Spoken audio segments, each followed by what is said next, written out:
Hi, Scott here with Professional Tree and Turf Equipment. Pro tip of the day is winterization. This particular unit is a 200-gallon long mount with a cap of 43. It's a diaphragm pump, but all winterizations are basically the same. You want to get the water out of the pump area and out of your pockets and your ball valves and guns and hose reel. First of all, in your spring and in your fall, your temperatures are 70 degrees during the day, and then you can drop down to 32, 30, 25 degrees at night.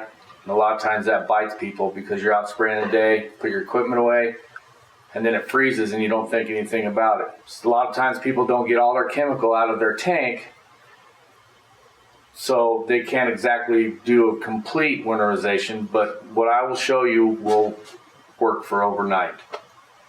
First thing you want to do is shut your suction valve. That keeps the water from coming past into your pump. Next thing you want to do, you want to take your strainer bowl off. If that's too tight, you can use a pair of channel locks and take it off that way.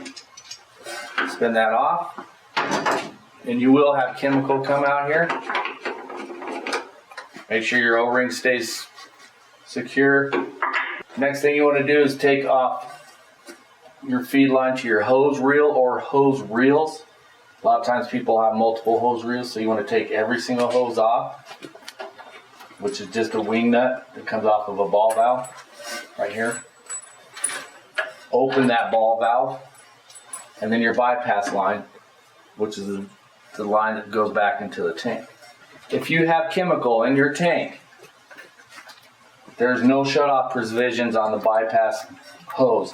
So what you either have to do is plug this, crimp the hose, or get it above the line of water that's in the tank. Put your regulator in bypass, and then what you want to do is you want to start and run your engine for 30 or 40 seconds until you see no more chemical coming out of your ports. While your engine is running, you want to reach back here and shut off your fuel, especially on small engines. They do not have a fuel shut off like your bigger engines do with the key. Shut the fuel off. When that's done running, shut your engine off. And now your pump is winterized. You want to leave the hoses off, because if you put them back on, you could have what we call bleed back. You could have water come back from your tank into your pump, and it'll freeze your pump. The next thing you want to do is get your gun off of your hose so that when the water freezes in the hose reel, it can have somewhere to go. If you don't have the provisions to take your gun off, you can lock it open. But you're allowing that water or chemical to go somewhere when it freezes and it doesn't bite you. If you're putting the unit away for the year, what I suggest is take an air compressor and blow your feed line to your hose reel out. Back through this side of the hose. You can either put this back into the tank and blow it in there, or blow it in a 5-gallon bucket. If you don't winterize, you could have the same problem that this guy had. You see that crack right there? When that happens,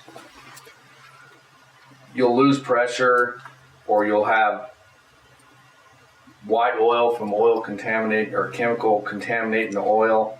It'll be leaking out his front cover plate that's here.